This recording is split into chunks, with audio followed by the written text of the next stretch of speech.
Louisiana's finest. I say, who that? R.I.P. Tom Benson. Shout out to the whole Who That Nation.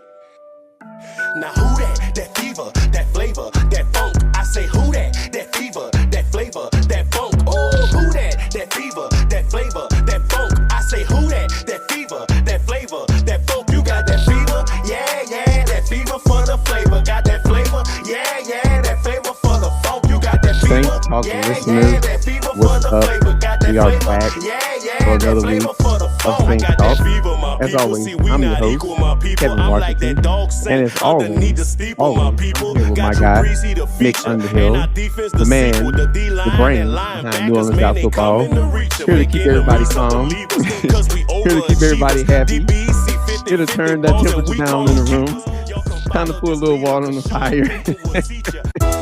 Nick, what's the deal, man? What's going on? How you doing? You got that flavor in that funk?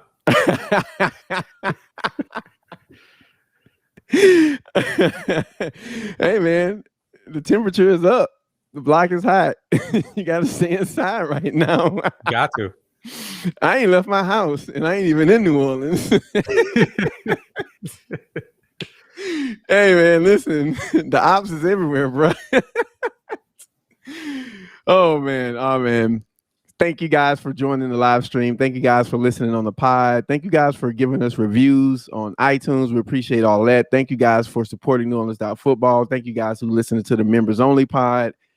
Thank you guys for ordering shirts. Thank everybody, man. Sometimes you just got to say thanks. Start off with a little love. You know, I had a therapist once. She told me, she said, just lead with love and everything going to be all right. So, you know, just lead with love, man. So, yeah, man, we just want to thank everybody for showing up. So let's just get right into it.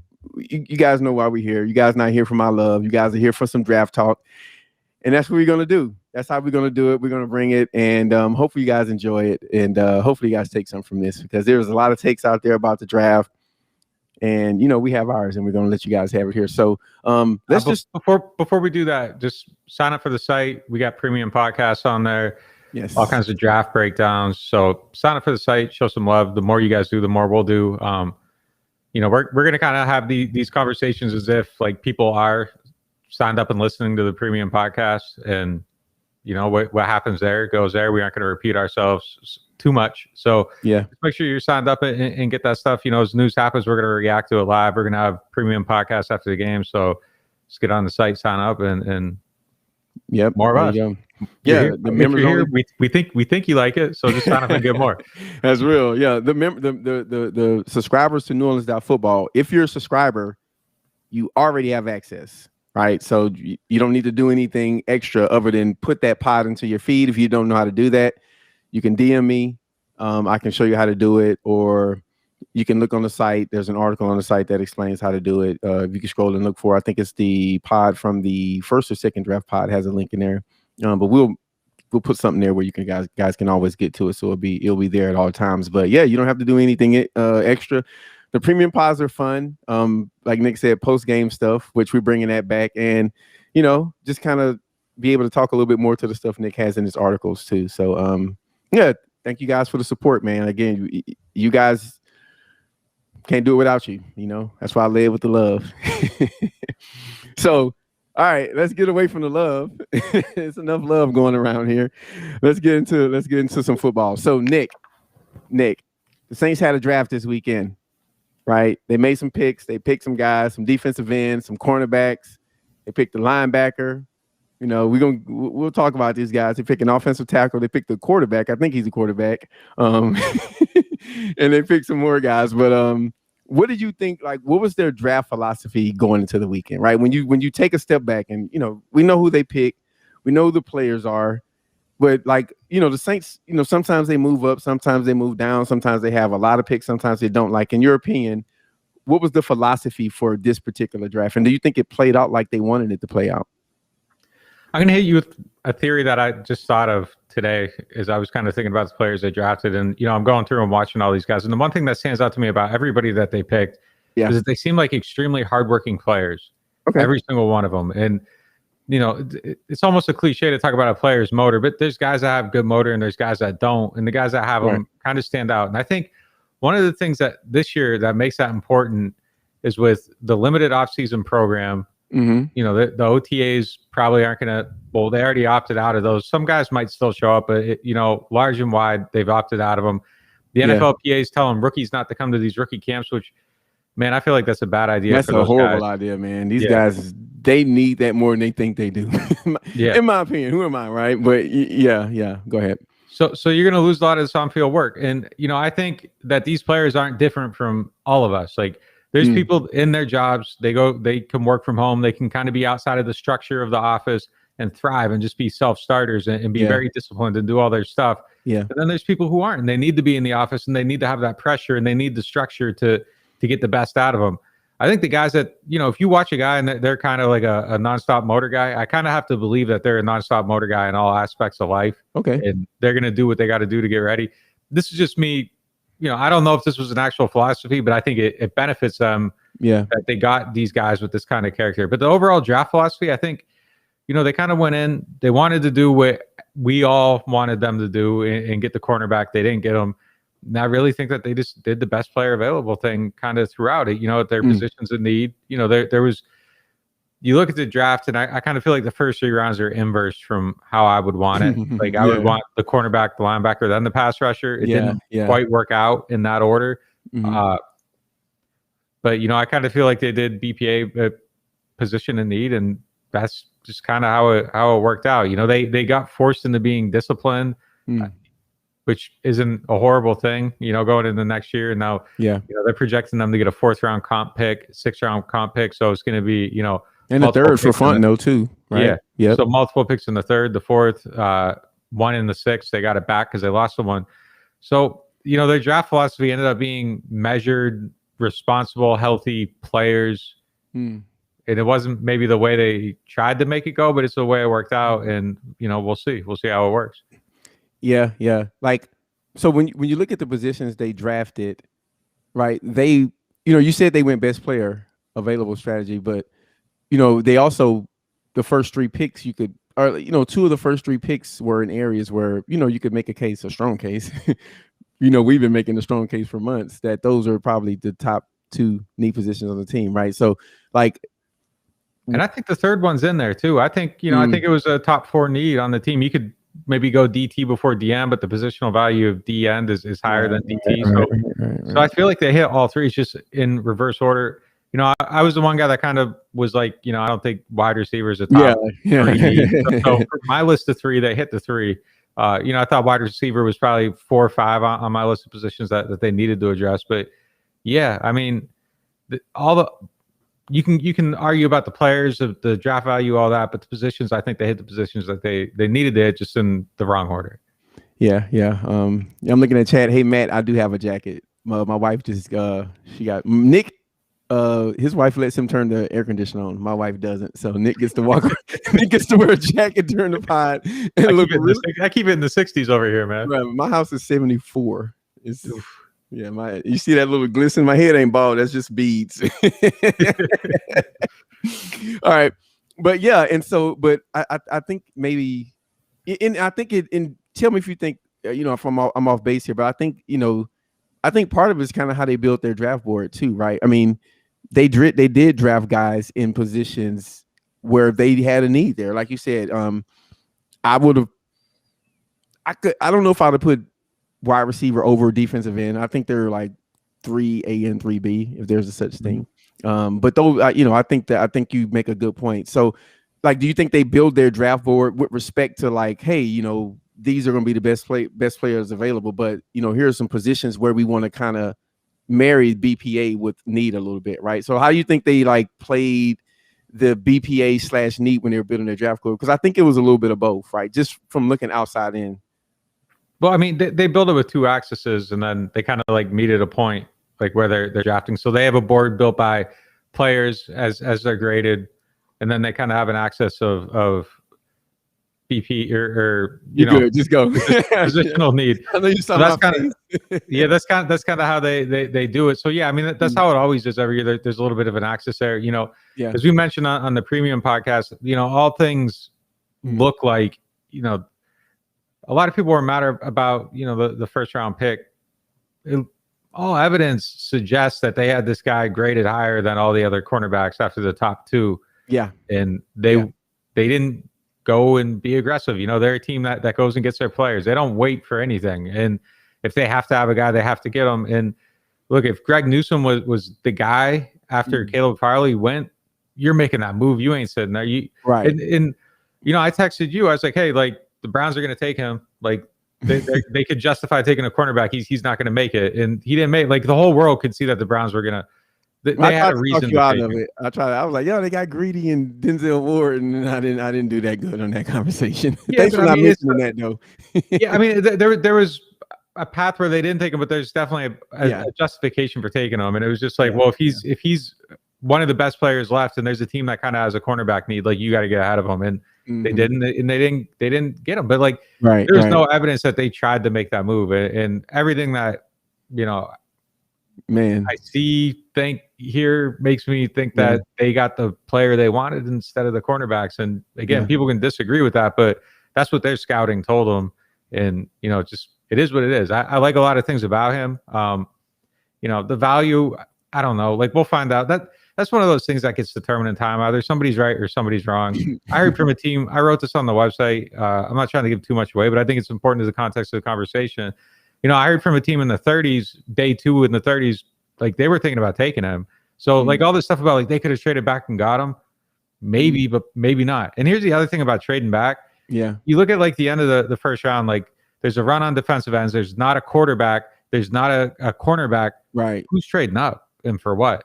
Yeah. Like, you have to have somebody that wants to trade with you if you want to trade back and draft a player. Takes two. Yeah. Yeah. It's not like you can just say, like, hey, I want to go back, and someone's going to be like, oh, okay. Like, right. And none of those teams who picked behind the Saints moved back. And to my recollection, right, the Packers, the Bills, the Chiefs, and the Bucks, I think all those teams, they pretty much kind of stayed, and, you know, no team moved up in front of them and just had to get their guy. You know, it was like you said, it was a run on defensive ends. I think the Packers picked the cornerback out of Georgia. And so 4 of the last 5 picks in the end of the first round were all defensive ends. So, you know, I just think that logic kind of says that maybe one of those teams would have picked the guy that the Saints picked, right? I think that's like, I mean, that's an assumption I make. Maybe it's off, right? But I just think, like, my logic says, hey, you know, maybe they got their guy before another team got their guy, right? Like, say, go ahead. Let me ask you something. So you got Peyton Turner. He's got some production. Switched to defensive end last 2 years. Had a pretty good year last year. Do you like him over, like, the Penn State pass rusher who had 0 sacks? I would have probably went with, listen, the Saints have a profile of pass rushers that they draft. Big guys who are strong and can play with power, right? And so, personally, you know, I would have probably not went with the Penn State guy. I mean, I think highly of him, actually. Like, I watched him. He does move a little bit different than other humans. Like, I'll be real, like he's just one of those guys. It might not come together, though, right? I see a lot of work that's needed there, and I don't know if that's the guy for the Saints right now. Right? I'm off the freaks a little bit, man. I'm off the freaks. Like, I'm a guy that like, I love dudes that just, you watch, they pop off the screen, you say, wow. And then like, you start thinking, oh, he could be this, he could be that. If they do this, this could happen. Yeah. A lot of times it doesn't work, though. And, you know, I'm done getting burned by those guys. Like, I feel like they need someone right now that can come in. Right. Like, you kind of have your freak in Carl Granderson. Like, see how that works out. What about Marcus Davenport? Well, him too. Yeah. I'm not even thinking about him. Yeah, like, he's a freak, you know? Like, so Carl Granderson is kind of like a speed freak that, you know, can do a lot of stuff.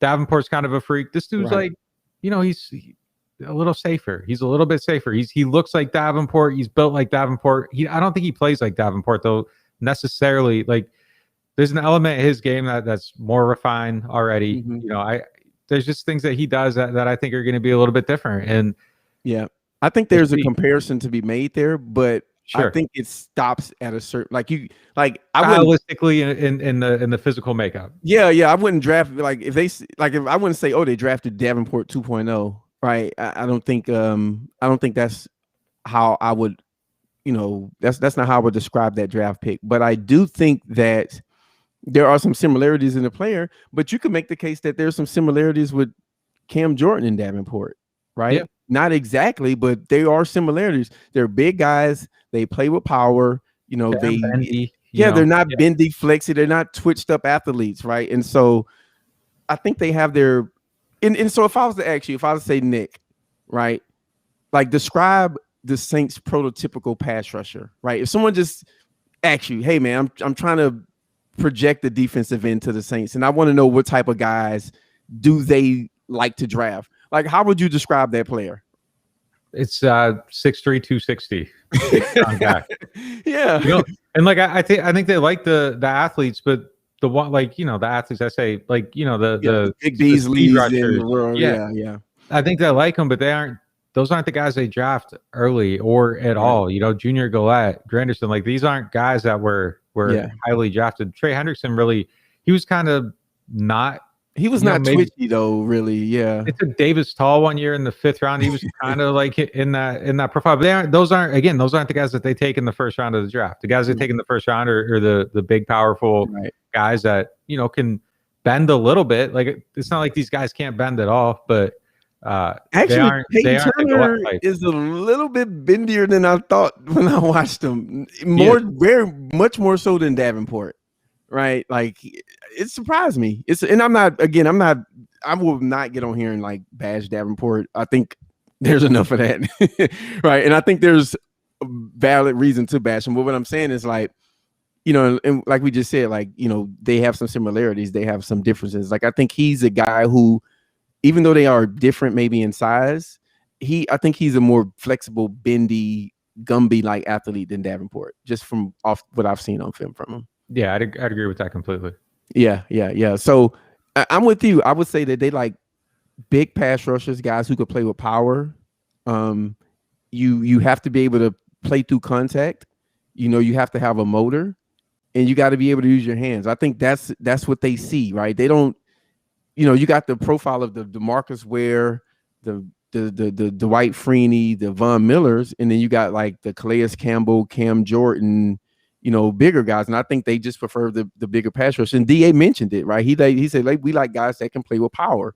So whenever I look at a pass rusher for the Saints, like if I see a guy that's 245 and twitched up, I just go. I'll watch him because that's my style of pass rusher too, right?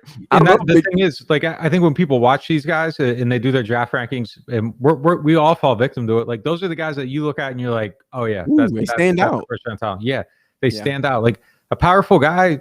Look, they stand out in their own way, but it's not the same. It's not the same deal. And I think you have to watch them a little bit longer to kind of see it and just kind of get a feel for what they're doing. And it's like, oh wow, he's just engulfing people. He's dominating them. He's doing, and it takes a little bit longer to appreciate that. Then you see Junior, he goes out there and his 10 sacks are going to look more appealing than Trey Hendrickson's 10 sacks. Right, that's a good point. Just the way it is, but yeah, they're more methodical, and they wear a guy out over the course of a game. There's just. Yeah, it's just a more disciplined, not it's not a flashy style to rush the passer, but it is effective.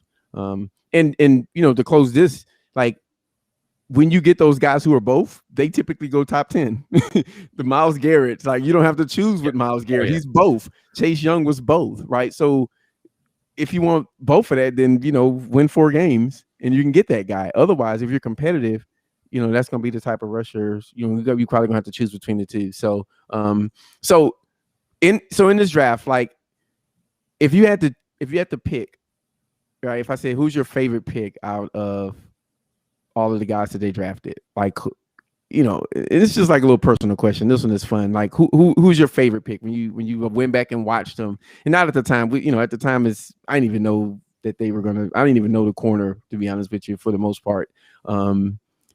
But after you went and like watched the guys and wrote about them, and by the way, guys, there's more content coming about each, those guys. If it ain't been up there yet, then it's coming. I'm pretty sure there's one coming about the linebacker because might have a little inside information there. But who's your favorite pick? Honestly, I think I like the Kentucky offensive lineman. That's really kind of a boring one to pick. All right, thank you guys for listening. We'll see you next week. So Yeah, I do like his ability to play inside and outside, and I think that's an important pick. Man, he can really do some things in the running game as a blocker too. But if we're going with the more notable, I wasn't going to accept player, that answer. So yeah, I'm glad we agree. So if we're going more notable players, I think I would go, honestly, like if I were to rank them, I'd go 1, 2, 3 in the order they were picked. Honestly, Okay. like I think Peyton Turner. Again, we can argue about where he was picked. I don't see a scenario where he's not a contributor. Maybe he doesn't reach the ceiling that everybody thinks needs to be reached to be at 28. He'll determine that. I think he can reach it. I think he has the ability to. That's just something he's got to make happen himself.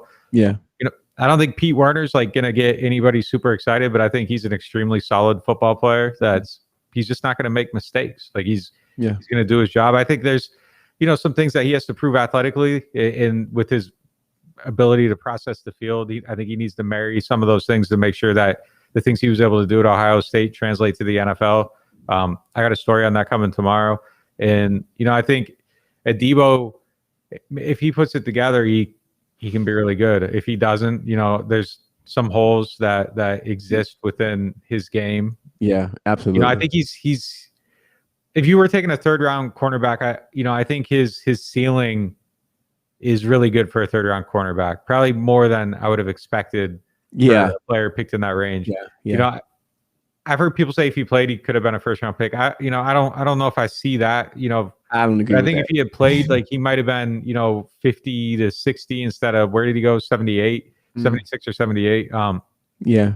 So, I do think that there's things that he can clean up, and if he does clean everything up, that he can be a really good starter. And if he doesn't, early on there could be some, hard knocks and bumps and bruises along the way. But he does have a pretty good ceiling, and I think that's encouraging for a 3rd round player.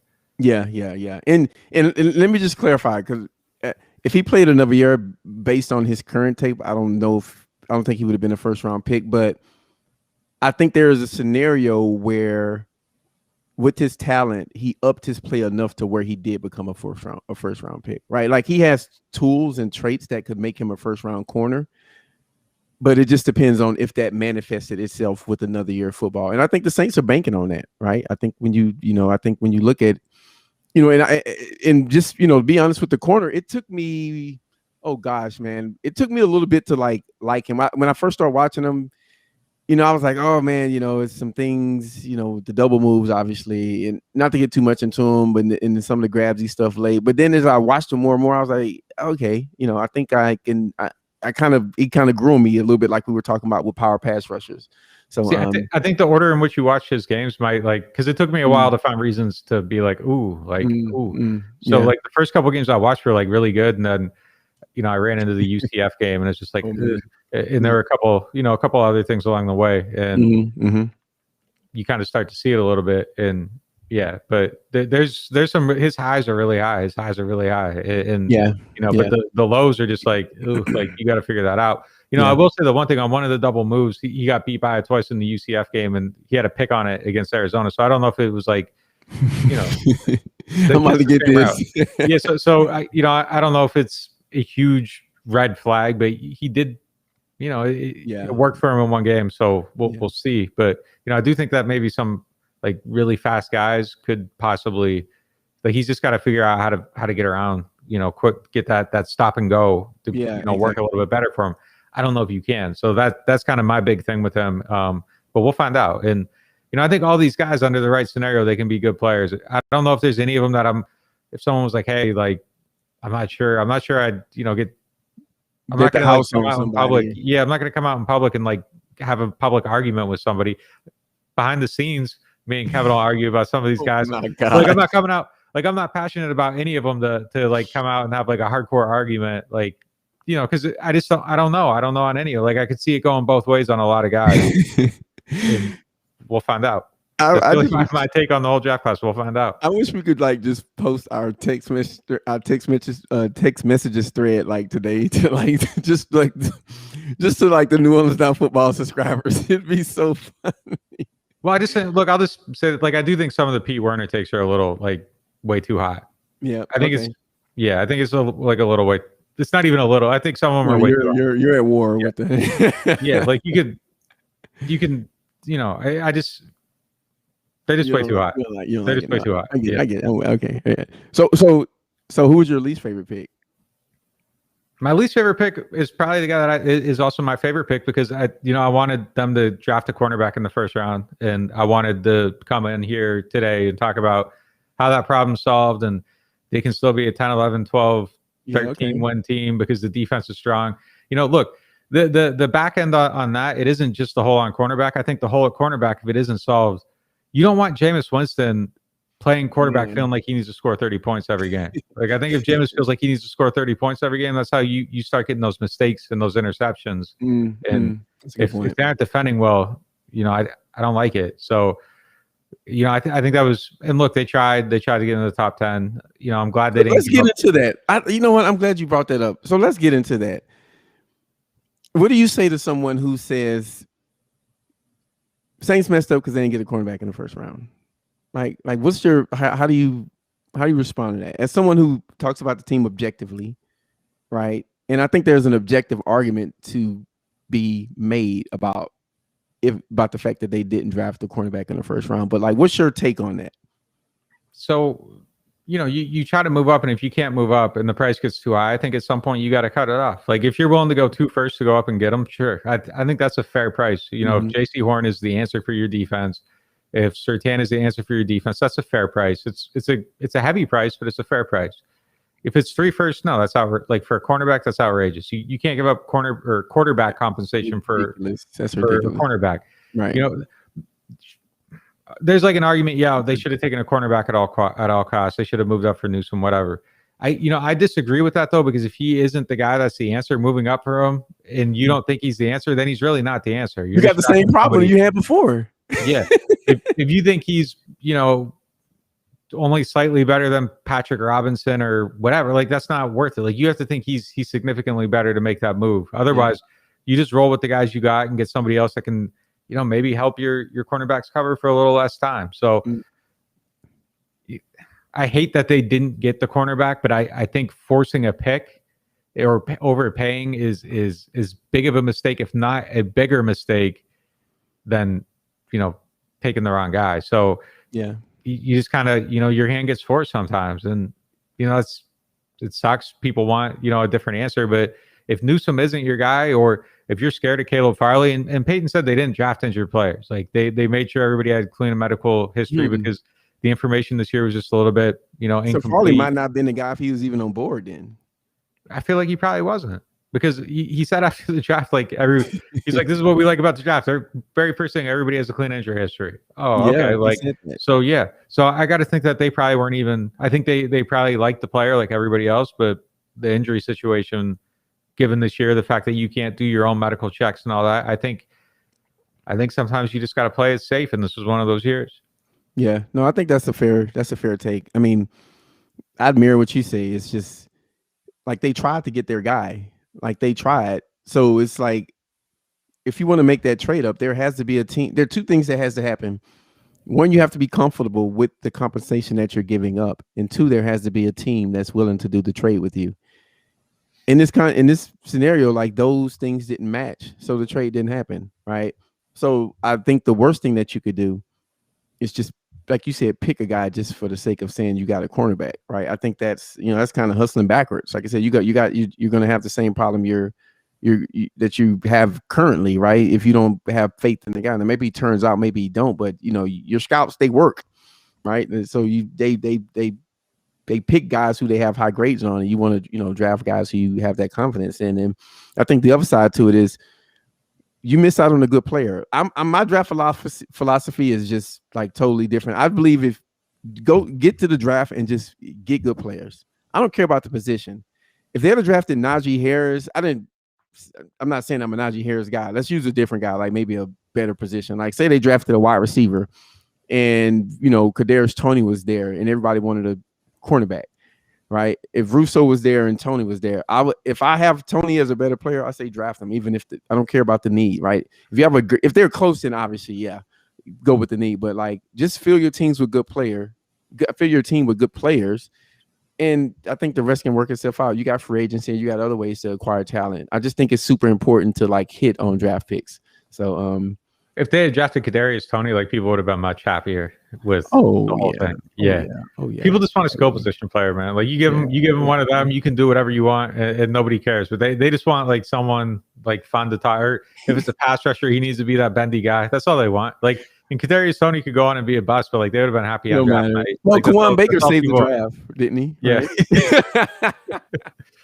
Look, I think that guy might be good. Like honestly, I think he has a shot of being. He got a little juice. He got a little juice. He got a little juice. We'll see how good. Like it's a seventh round pick. You know, it's essentially UDFA, but I think he has a little something. He played with 12 different quarterbacks in college, so you know the numbers are hard to come by. So he's not a small guy neither. I mean, like. You know, like not like you was making fun of my wide receivers. 5'8" guy. It was so perfect when they drafted him for Kyler Murray, man. He doesn't even got to change. Oh his my gosh! He can just look straight ahead now and hit his guy. I'm like, if you ever cover the Cardinals, I'm afraid. Like everyone else, he showed a little more art. Like this one, Kyler could finally throw his bullets, man.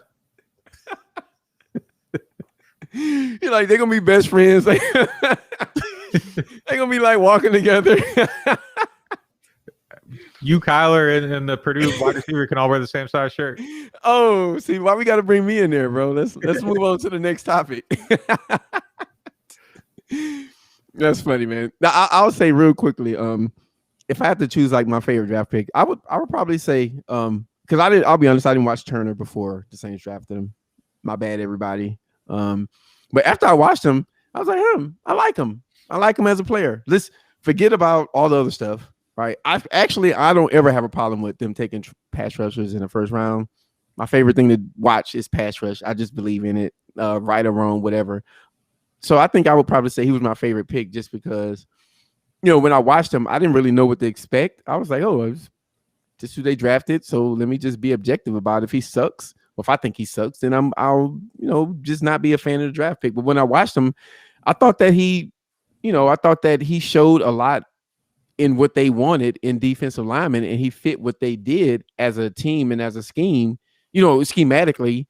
And I thought that was okay. This makes sense for the Saints, right? They didn't get the guy that they wanted. What's the other way to affect the quarterback if you can't do it via coverage? Pass rush. Right, so I thought the pick made sense, and if they had the grade on him, then fine. My least favorite, it was the second. The quarterback was my least favorite. I'll be honest with you. I believe I share your philosophy in pick quarterbacks till you find quarterbacks. But just him, I think. Unless I don't know more than Sean Payton, I'm not going to pretend to, but I wasn't a fan of that pick. So. I'll preface this by saying that I think like all fourth round quarterbacks are going to bust. Like I just think that they're probably not going to work. Like any guy taking that late in the draft that plays quarterback probably isn't going to work. Obviously, there's outliers and all that stuff. Right. So them taking a guy in that range, I'm not even as interested in the player because like people can get really mad about they should have taken this quarterback, they should have taken that one. Like most of them aren't going to work. So like I'm not even really all that interested in the particular player because I go into it thinking again that it's probably not going to work. I think if you see someone you like as a coach and you say, he can do this and it's 30% of his game and it's the fourth round, fifth round, sixth round, I like 30% of his game and maybe there's a chance I can take the 30% and stretch it out and that becomes the primary thing. Yeah. It's a worthwhile endeavor. And you're going to swing the bat and you're probably going to miss. And then next year you should swing the bat again, cut them, start over, take another one and just keep going with it. I think Book outside of the pocket does some incredible things. Like when it's chaotic, the dude is at his best. Like when he's playing playground football, I think when he's in the pocket, it's not as good as it chaotic. Yeah, I think if you watch enough of him, that you will find throws from the pocket though that are legitimate NFL throws. And some of them are extremely difficult, and then plays that shouldn't be difficult, he makes difficult. And I think that's part of the issue. But I said this on the radio this morning. If you watch Taysom at BYU and you hear Sean talking about how he can be a good player, and then you go watch him, you're going to be like, what is this dude talking about? This is the worst tape I've ever seen of a quarterback, a guy playing quarterback. Take out the run. The throwing was really, really bad. everybody remembers the clip that circulated on Yes, Twitter. Craig Williams had to come out and like give everybody a little smoke. He was like, "Nah, y'all not gonna do that." But like Book is not nearly that. Like he's much like you just comparing him to Taysom. He's much better than Taysom. And if Sean almost look, if Taysom had played one game, the one game against the Falcons, and then never played again, we'd be talking right now about how he has a chance to be a starter. Oh God, right? Like Sean got him close. Like as you continue to see it, like you found out the warts, and you saw the warts, and you found out, and you're like, all right, well, this probably isn't going to work. But he got him close enough to convince people, for 2 games, even after the second Falcons game. If it had stopped there, like I think the optimism would be much higher. And then the Eagles game kind of confirmed, like, all right, well, this is like there's some bad stuff, and now it's a little bit more confirmed. Broncos game was like people threw that tape out, so I guess The point is like I think Sean took like Taysom's 15% and like stretched it out to 70. And if he thinks, look, it didn't work with Garrett Grayson, it didn't work with some other guy. Like it kind of worked with Taysom. We'll see what he can do with him. If he thinks he can do it, again, I assume it won't work. But if he thinks it's worth a shot, like I'm not that mad about it. It's a 4th round pick. You're trying to get a special teams player. Like it just is what it is. Like. Yeah, I mean, if one of those things that I can get like super angry about, like if they drafted a guy that, if I see teams take punters in the 5th round, and if they're a good punter, like it's okay, cool, like whatever, like I don't know, it's just not like a huge thing. I'm not banking anything on that 4th round pick though, and I think maybe that's where I look at it a little bit different. Like they took David Onyemata 1 year, total gamble. Like it is kind of the same thing. Can you work it out or not? Granted, you get something out of Onyemata in the meantime, but I don't know. Like if they set a pick on fire, it just isn't that big of a deal to me. Like it's a 4th round pick. Yeah. I mean, I partially agree with you. I think the problem that I have with the pick is I don't see a path for him to have NFL success. And I think if he turns out to be a good backup, man, I'll take it right now, right? But I think. Because when I look at quarterbacks, I think his arm, and I'm just gonna say it, I think his arm is the problem that I have with him. If he had a bigger arm, then I think I could live with the pick. I'd be fine with it. But I just don't think there is a chance for success. Like Drew arm deteriorated towards the end of his career, but Drew was a genius by then. Drew didn't come into the NFL with a weak arm, and his arm got better. Drew didn't have a weak arm until the injuries and the age kicked in, right? He didn't have a gun. This guy, he has a below average arm. And I think that at best, he's going to have an average arm. And I just think that when you're a young player and, you're just not seeing the field because he doesn't see the field well, which is fine. College quarterbacks, I don't even kill him for that because I think that's what college quarterbacks do. They don't see the field sometimes. But if you can't see the field and you can't depend on your arm strength when the ball is coming out a tick late, I just think that's a recipe for success. So I do wish the guy success. Obviously, I want him to be outstanding. I mean, that would be great if they got a quarterback who was worth something in the 4th round. But I just think with his lack of arm talent, his lack of arm strength, and his inability to like make those throws, I think that Sean is going to have to be like on his game every time he coaches if this guy's in the game. So. Yeah, I think maybe if he improved his mechanics so that he can probably get more arm strength out of his arm. And I see him make some throws. Like honestly, if you go through it, like there's throws that he makes that are extremely high degree of difficulty, opposite hash, like out routes over a cornerback in between a safety. Like he had one of those in a game. Another pass over like he can thread it sometimes. Like sometimes when stuff comes together, he can convince you. Like it's not consistent enough. And I think his mechanics are a mess. And I think there's a lot that he needs to do. His below average arm, I think could probably get better with better throwing. Like we'll see. The odds are like so far against him that yeah. Not even really worth arguing. Yeah, I don't want to not even worth arguing the thing. But like, I think he's probably, if you can get a good backup quarterback, a guy that's smart, sees things, can help you out through that prism, it's fine. Like if that wouldn't be a horrible outcome. We'll see. But again, like. I know the point about like Drew won 50 games in 4 years with a pop gun. So, you can win if you're seeing things right, making the right that's decision. the thing. You got to be a genius. And this guy, like he just doesn't. I don't think he sees the field. But regardless, right? So those are my picks. And hey, again, man, looking, we wish this guy like success. So I kind of want to go into each guy and just kind of see how you see them, maybe like what level of contribution they could have in year one, right? So they drafted these guys, and obviously we can't like project their success, especially right now, and even after 1 year, because it just takes like 3 or 4 years before you really know what you have out of a draft class. But just first year, what type of contribution you think they'll have, and we can just kind of breeze through these, pretty quick. Turner, what do you see him bringing to the team his first year, if anything? Contributor. I think he'll probably be a rotational contributor. I mean, I think Cam and today, if I had to guess, I would guess Cam and Marcus are still ahead of him, and then he kind of has his role. Do you think he takes Trey Henderson place, or do you think he becomes the new Granderson and Granderson becomes the new Trey Henderson? Hard question to answer, I know, but it's going to be a good competition.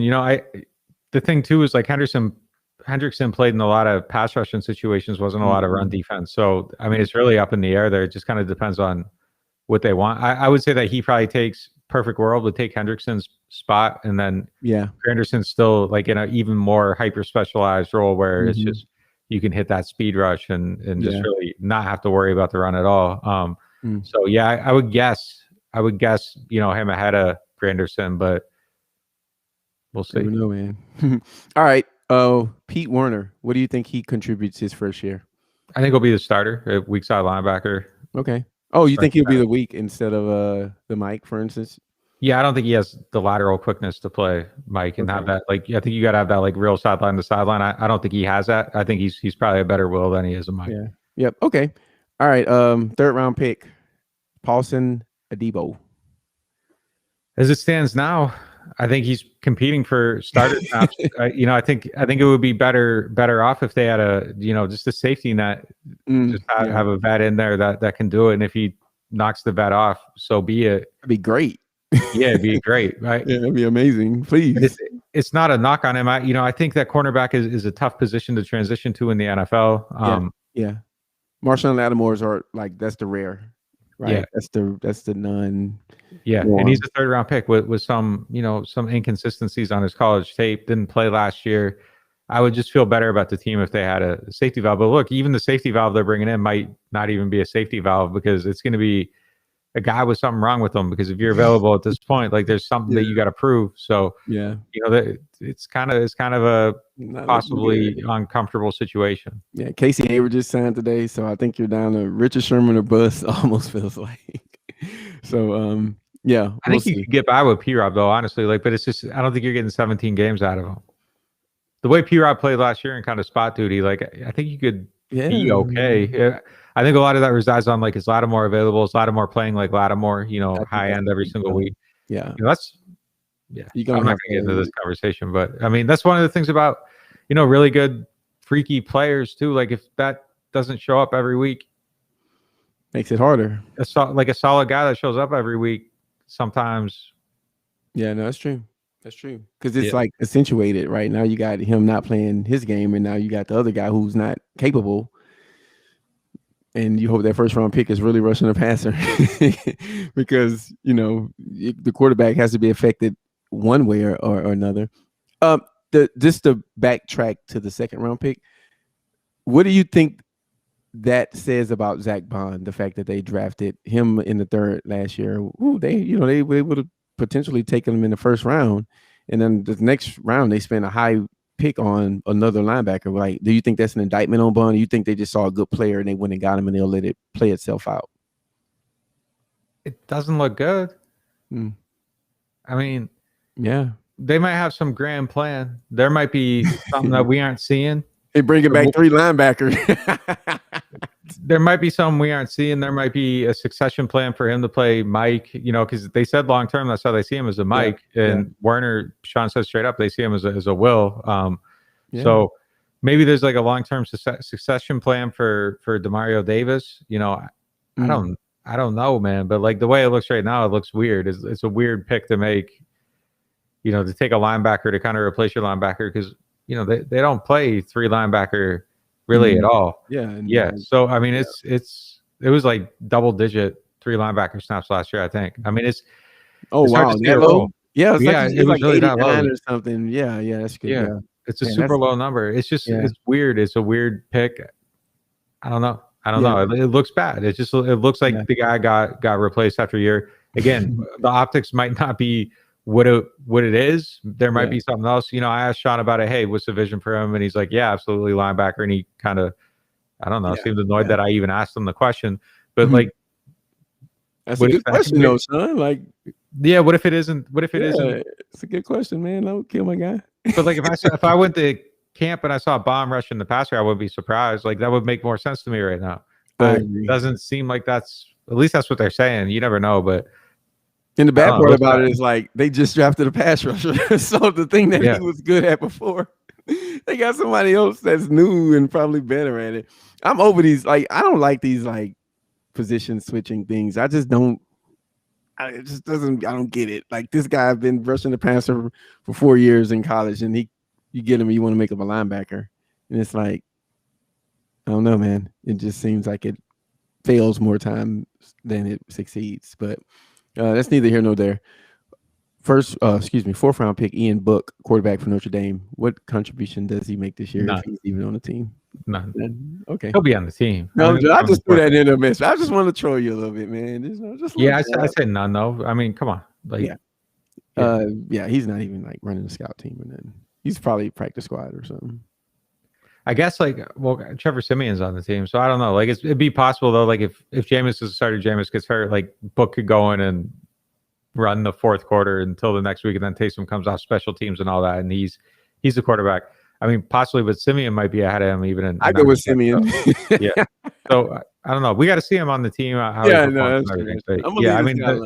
smart money says no. Yeah, I'm with you. Yeah, I would bet like a lot of money and call it smart money. Landon Young, offensive tackle, Kentucky. I mean, there's going to be injuries on the offensive line. Hopefully, he's in a position where he can contribute. Is there a scenario where he's competing for a starting job? No. Elephant in the room. I don't think so. Okay. Who would he take? I mean, they got bad guard play last year, and they just drafted a guy who can play guard. I'm just putting pieces together, right? Ruiz was not good, and Pete was not good really either. So they didn't have good guard. Now, they're tied to those guys, like one financially and one with draft capital, but I mean. Well, I mean, that don't matter. They played a overpriced veteran, a guard ahead of Ruiz last year. So if someone's better, they'll play ahead of him. I just don't. I guess I'm a little more. I don't know. I'd be surprised if he can come in and knock him off. I would be surprised. Okay. Do you think? And I think, hold up. I think if things were that bad for Ruiz, like I think the move first would be to try to put him at center and then McCoy at guard. Okay. Yeah. I feel like your first round pick, there's some part of you that it's only been a year. There has to be some part of you that believes he has higher upside than the sixth round pick. Yeah, but I mean, if the 6th round pick outplays him, it doesn't matter. Yeah, outplays him. Right. That's what I was saying. Like, is there a chance? Like this? I'm just saying, it's a slight chance. I'm not saying it's probable. I'm just speculating because it's interesting and it's fun. I don't think it's probably going to happen, but yeah, I just know that the guard play wasn't good, right? And I think if things are that slippery, man, I just feel like you got to try him at center. Like, if it's going that bad for him, I think you got to at least be like, hey, like, is this better the other way? Because I got to think that, if you drafted a guy in the first round off his center play, like his play at center has to be better than this tackles play and his theoretical move to guard. All right. Yeah. They just need to put Ruiz at center. I just feel like they just. If it ain't working, if it ain't working, do it. If it's working, put him there before anything. Put the dude at center.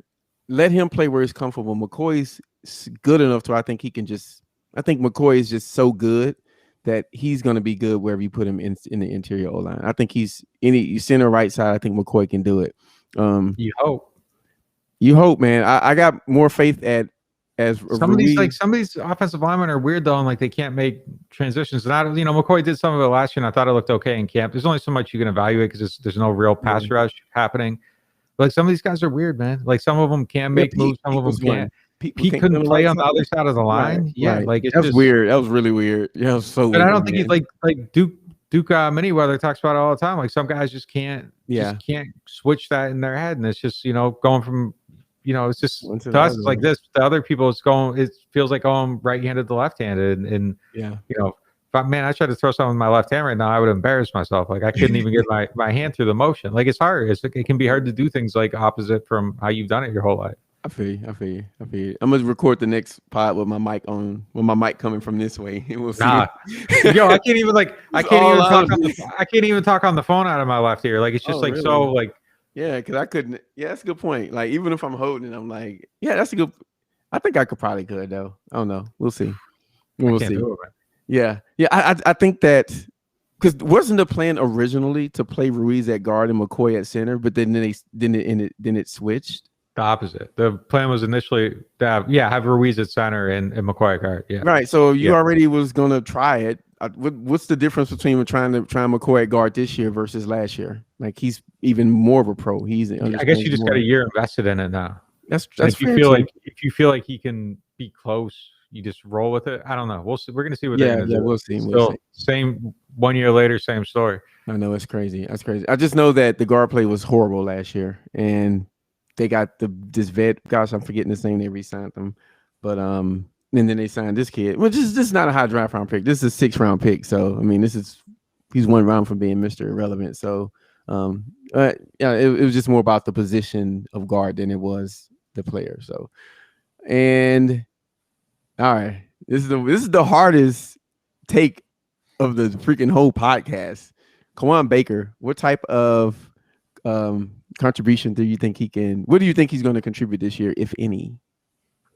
I think it might even be hard for him to make the team, but if he does, like he'll contribute if he makes the team. But I think there's a lot of wide receivers. I think it's good competition. Who's he knocking off? Is it? I don't know. I don't know who he would even. Like Juwan Johnson. Maybe, maybe if they carry that many guys. You're carrying a lot of guys if you're keeping him though. So who would it be? Mike, Traquan, Callaway, Deontay, Callaway. Sometimes they just roll with 4. If you go 5, he's in the mix. I think Juwan he can go 5 though. They've went 5 before though, right? Yeah, no, they've gone 5 before, but it's okay. You got to be able to do something else too, though. I think so. That's a good point. Yeah, we'll see with him. And he's a special teamer. If he can like be a gunner or something, boy, he's or some type of core special teamer. That's definitely probably his path to the roster. But he's an interesting guy. I want to watch a little bit more of him. He's got something. I think it may be something there, but again, he was a 7th round pick, and the easy analysis is just to say, okay, well, he played with bad quarterbacks, but I do think everyone knew that, and so we'll see what happens with it. Last thing, and I'm just gonna like give you the floor for this one. Like, do you think the Saints are getting a bad rap for their draft this year? I don't think that's something we can answer right now.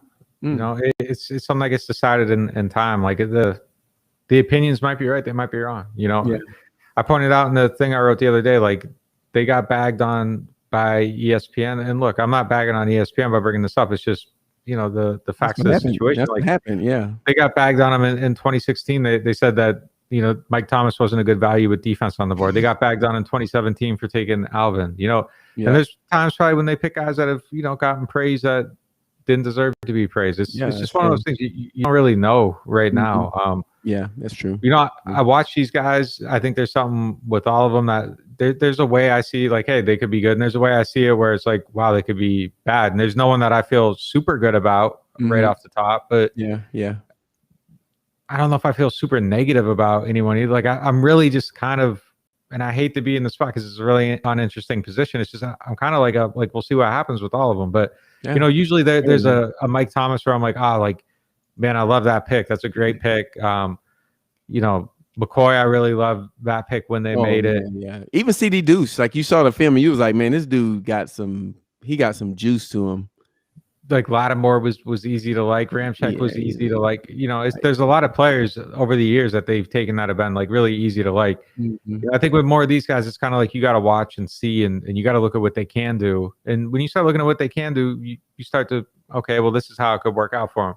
But there's no one that I would like stake my reputation on for being anybody at this point. Oh, you Team Pete, bro. Come on, man. No, I'm not Team Pete, but I just don't, I think the negativity toward, like, I don't know. It's just like he's almost a third round. So do you think people are being too negative for the Saints draft? Then let me rephrase it. So do you think people are overreacting negatively? Who are we talking about? Saints Twitter, I guess. Yeah, I mean, I've never like Saints Twitter acted like they drafted. How many guys they draft? 6 guys. They acted like they drafted 6 guys that can't play football. Like so you're saying they did overreact then? The negativity on draft night was it was pretty high. It was beyond anything. But look, I mean, there were people in there too with like really reasoned opinions, but like the negative stuff is just it's a lot louder and easier to see. And that's true. That's a good point, right? That's a good point. Like the negative is easier to see. No one's scrolling past that. I like this pick. I like that. Or people are like, oh well, like. Oh, okay. Like that's fine. Like nobody's that isn't going to register. Yeah. No likes, no retweets. Yeah. Quit being objective, Nick. Dang it, man. I don't even know if it's like being objective. Like I just don't really have a hot take. But like, look, I never have a strong like. I'm never super against anything or super for anything when it happens. Like it's just again, it's always just kind of like, let's see how he fits with the team. Maybe getting him in, Peyton Turner in with Ryan Nielsen, maybe it really brings something out of him. Mm-hmm. Maybe Michael Hodge is a really good linebackers coach. Like he's still new to the position, so we'll see. But like maybe there's something that he can really bring out of Pete, or maybe there's something in the scheme that Dennis Allen can really accentuate the things he does. Those are all the things you got to see before they come together. And that's a good point. We'll find out. Yeah, I like your point. I will say maybe Debo's better with Marcus Williams playing, but maybe having a really good safety behind him allows him to play his leverage differently, and there's just all kinds of different things, man. I mean, good slot, two good safeties, Marcus Malcolm, slot CD Deuce in the opposite corner, and a really good linebacker. Like he's not, it's not a lack of talent that he's going to be around. But I will say I had to. I'm not obviously I'll never say a name, but I had to talk. I was talking someone off the edge during draft night. It was the second round, and like they drafted the linebacker, and like I was just DMing someone, and they were just talking to me about the picks, and I was like, man, just let it play out, man. In my head, I'm thinking like, man, that was a weird pick. I'm feeling the same. I'm just thinking like, yeah, bro, I ain't got no answers for you, but I'm trying to like give the guy the like, the objective take. And but I will say this about the draft.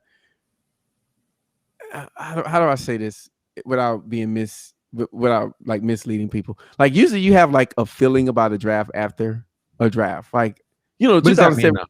What does that mean though? Like so I watch it. I'll watch the draft will happen, and like I'll spend a day or two after the draft, and I'll watch the players. And like when I watched Lattimore before, right? Because we kind of knew maybe that would be the pick there. I went and, I watched Ramczyk. Maybe I don't know if I watched Ramczyk before or after, but I kind of felt good about him. Marcus, I felt really good about. Alvin, I felt really good about. Trey, I didn't like, and Anzalone, I could kind of see the his potential, right? Even with Marcus Davenport, I was like, man, I could see how this guy could be really good. Ruiz had really good college tape. Trotman gave you something to be excited about. CD Deuce was someone to get excited about. Eric McCoy. I mean, he didn't even. I think he maybe gave up one pressure or something. So it was these guys like it was something to be excited about. With this draft, I didn't really have that, right? I think Peyton Turner gave me a little bit of it. Like I actually like him. I'll be honest with you. I like Peyton Turner. If he's good or bad, I don't. We'll see how that turns out. But most of the guys in this draft, I just, I'll be honest. I just, I didn't. It was nothing known that I saw on film that got me excited. Not saying they're going to be bad players. They, I think they were, some of the guys they drafted are really solid. I think the cornerback gave me a little something like, okay, I could see if this happened and this happens, and maybe he'll be able to show something. But it was just one of those drafts where after I went and watched everyone, I was like, okay, well, hopefully this works out. But I just didn't get that like feeling that I get, and I don't know what that feeling means. It means nothing, but it's just maybe a personal thing. Yeah, I think people were really excited about 2015 too, and like let's look at how that worked out. So I don't know if those feelings really mean. I know mine doesn't mean anything. Yeah, I know mine doesn't mean anything either.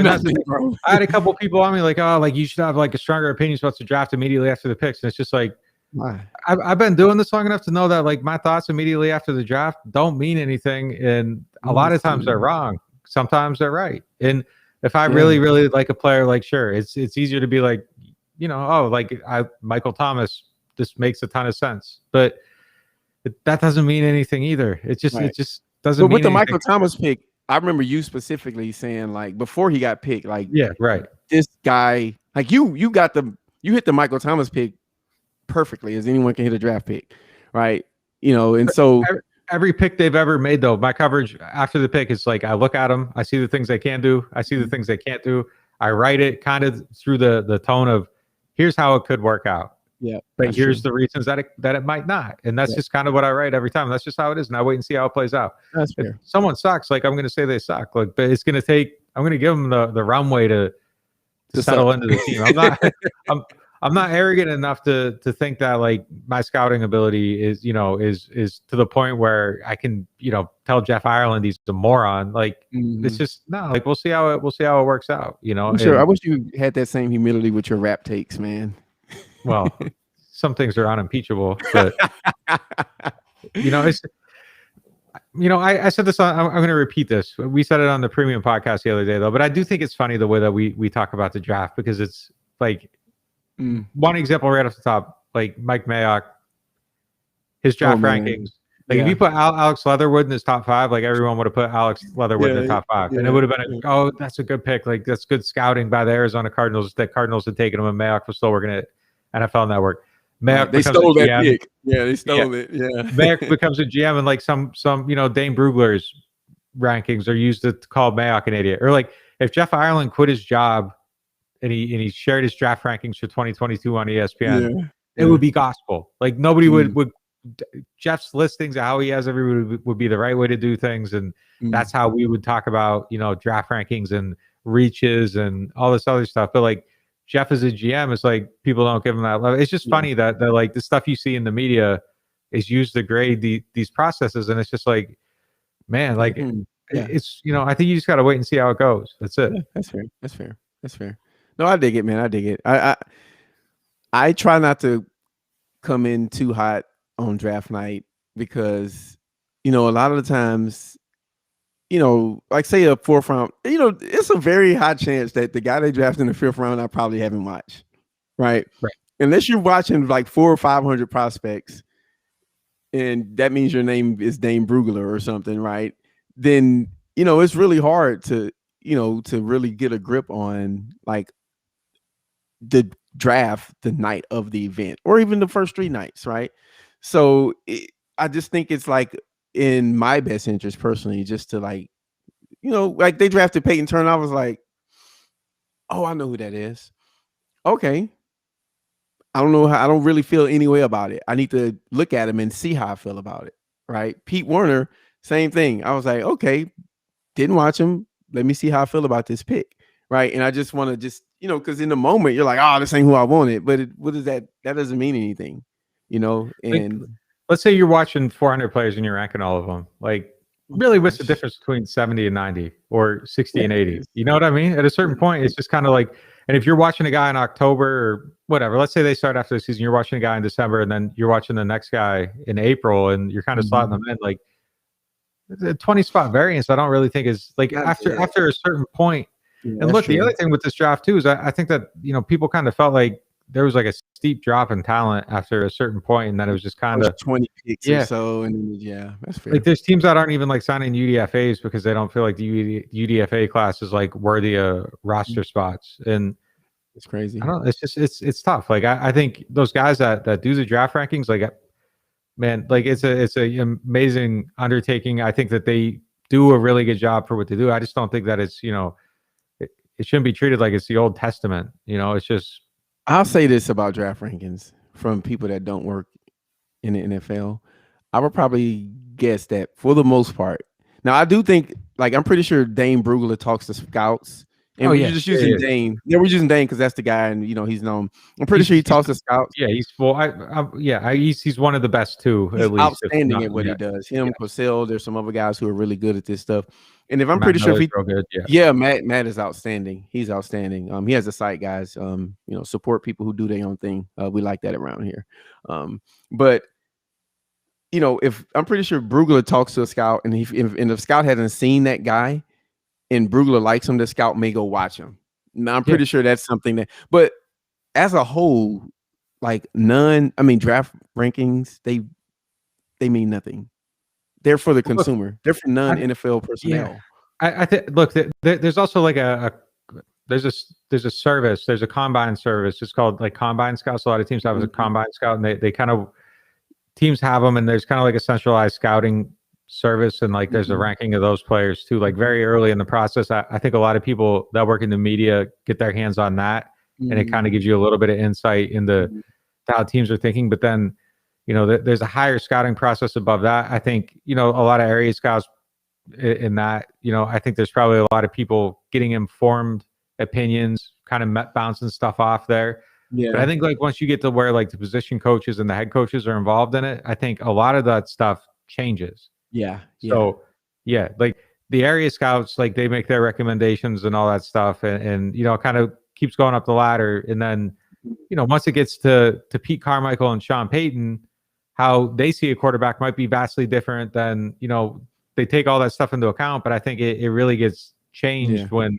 it's called moving up the draft board. It's really specific scheme fits. And, I just think that an offensive line coach is probably going to have a more trained eye for the offensive line play than a scout. It's not a knock on the scout, but you become a offensive line coach because, you have a really good eye and you can teach a position and maybe a little bit more what you're looking for and what you can work with. And, I think it's a good undertaking. I'm not trying to like bash on them and like be like, oh, these guys are morons. No, I think they're really smart at what they do. I think they serve a purpose, but I just don't think that what they say like supersedes, the pick that Chris Ballard makes. Like, Chris Ballard has his process. The draft ranking guys has their process. They might be right. Ballard might be wrong. Ballard might be right. They might be wrong. You don't know right now. We'll find out in 2 years. Yeah, no, I agree with you. I just want to make sure I make this extremely clear. I appreciate the guys who do this draft stuff. Like I read the draft reports after I watch a player. Like I try to not read a draft report before I watch a player because it just messes with me. But I have the Beast. I think that's what Dane calls his. Oh yeah, I have it. I have the PDF. It's free. Right. I appreciate what he does. These guys who do this work, this stuff is hard, man. Sitting around watching film all day, they got nothing but my respect. I think they're mandatory to the draft community outside the NFL. I think they're very important. And it would make my job harder to come on here and talk about some of these guys if they didn't exist, because after I watch a guy, I'll go read a draft profile and be like, oh, why does he think this? Like, okay, did I miss this? And I'll go back and watch it. And if I agree with him, then I need to learn something or whatever. Or if I disagree with him, I keep my stance. But those guys are like, they're a gold mine of information, and they're highly appreciated. And I encourage everybody to support them because they are, they're members of the NFL community, and everyone has their place there. So definitely don't want to bash on those draft guys because we need them. So well, all right, guys, I think we are going to. I'm not going to say cut the podcast short because it's anything but that. Oh, shout out to we got to sign up during the show. Shout out to Adrian. Appreciate you, Adrian, man. Thank you, Adrian. Make sure you if you want to kind of hear, not kind of, absolutely hear. We recorded a pod, and this is for everybody in here.